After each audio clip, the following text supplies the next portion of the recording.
मैं आपसे वादा करता हूँ कि अगर जेल भी गया तो जेल के अंदर भी 1-2 हजार लोगों को भीम आर्मी का सदस्य बना के वापस लौटा, क्योंकि जिस चीज की कसम खा ली और जब मैंने इस हाथ से भाई चंद्रशेखर जी का हाथ और इस हाथ से भाई विनयरंजन सिंह जी का हाथ पकड़ लिया तो उस दिन मैंने अपने घर से मुक्ति पा ली। अब ना जेल से डर है, ना केस से डर है, ना तुम्हारी लाठी से डर है, ना तुम्हारी मौत से डर है। आर पार की लड़ाई है। और मैं अपने साथियों से भी कहना चाहूंगा कि अगर मरने का खौफ है, जेल जाने का खौफ है, तो घर में दुबक के बैठिए, आपकी लड़ाई हम लड़ेंगे, आपको चिंता करने की जरूरत नहीं है।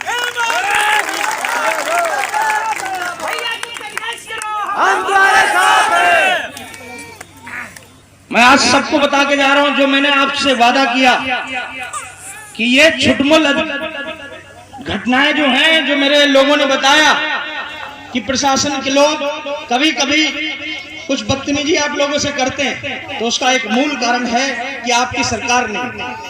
लेकिन याद रखो, मैं प्रशासन से कहना चाहता हूं कि भीम आर्मी के बारे में यह भी कहावत है कि हम सरकार नहीं है लेकिन फिर भी हम सरकार हैं। इस बात को भी आप याद रखें। अगर यकीन नहीं तो मैं आपको चैलेंज करता हूं कि आप मुझ पर मुकदमा ठोको, अगर लखनऊ से तुम्हारा तबादला ना हो जाए तो मेरा नाम बदल देना, ठोक के दिखाओ आप।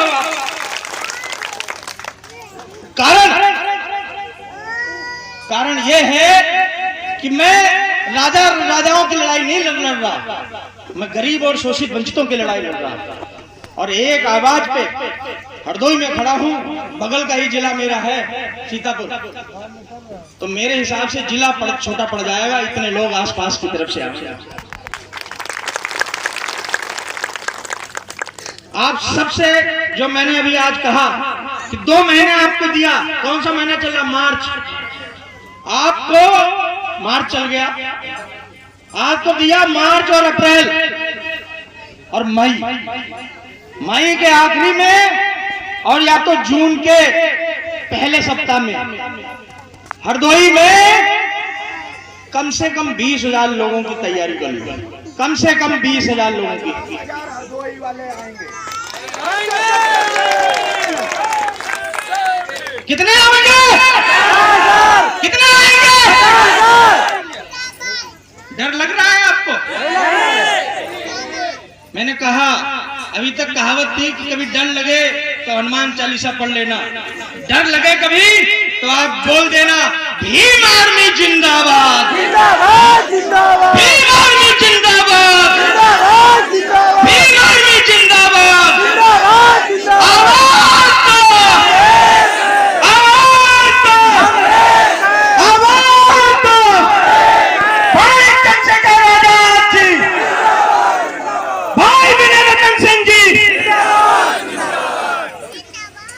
आखिरी शब्द कह के अपनी बात को समाप्त करूंगा, क्योंकि रात है, मुझे पता है कि आपके घर में चूल्हे भी इंतजार कर रहे हैं। बोल दे, हमारी माताएं और बहनें बैठी हैं और मैं आज अपने बहनों के चेहरों पे मुस्कान देख रहा हूं, मैं खुश।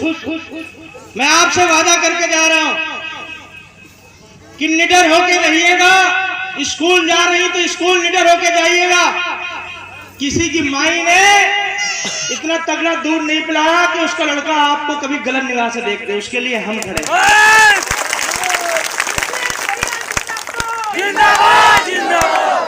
और कभी अगर आपको भय लगे तो मैं आपसे कह के जा रहा हूं कि अपनी पॉकेट में, अपनी पर्स में एक फोटो जरूर रखिएगा, और वो फोटो रखिएगा माता ऊदा देवी पासी जी का। किसका रखिएगा? वो ऊदा देवी पासी जी जिन्होंने अपने स्वाभिमान के लिए, अपने पति का बदला लेने के लिए 36 अंग्रेजों का सर कलम कर दिया। और भी अगर आपको खतरनाक लगे तो फिर एक और फोटो जोड़ लीजिएगा, माता फूलन देवी का। किसका? बताने की जरूरत है? और ये मैं इसलिए कह रहा हूं कि वो जमाने चले गए कि आपको अपनी रक्षा के लिए किसी भाई की कलाई पर राखी बांधने की जरूरत पड़े। नहीं, तुम अपने आप में मजबूत हो और तुम पढ़ो माता ऊदा देवी पासी को, तुम पढ़ो झलकारी बाई को, तुम पढ़ो माता फूलन देवी को, तुम्हारे अंदर में स्वयं का स्वाभिमान जागेगा और तुम कहीं उनसे कम नहीं हो, इस बात को याद रखना।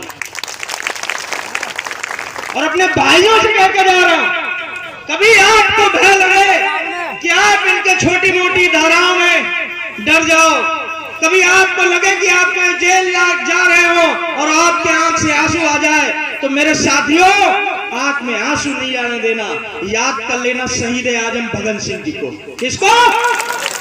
भगत सिंह जी को, जिन्होंने 23 साल की उम्र में फांसी का फंदा पकड़ लिया लेकिन सरकार की गुलामी नहीं सही।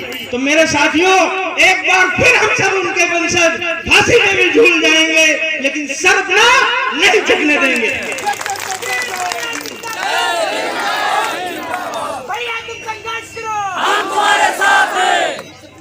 और मेरी बात याद रखो,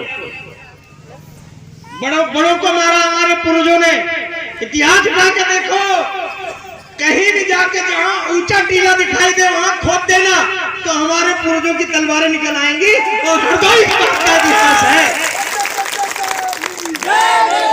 गलत कह रहा हूं मैं? बताओ। कहीं भी, खास तौर पर ये मध्य के जिले में सीतापुर, उत्तर प्रदेश, हरदोई, लखीमपुर, उन्नाव, यहाँ से आप सीधे चले जाओ प्रयागराज तक, कोई भी टीला हल्का सा खोद दोगे तो आपको तलवार का टुकड़ा जरूर मिलेगा। और मैं आपको दावे के साथ कह रहा हूं उस तलवार के टुकड़े में अंग्रेजों का खून लगा होगा। और मेरे साथियों, जुल्मी चाहे जितना जुर्म करे, तुम कितना भी भागो, हम वंशज सरदार उधम सिंह के भी हैं, जो लंदन में जाकर भी गोली मार के आता है तो हम भी तुमको छोड़ने वाले नहीं हैं।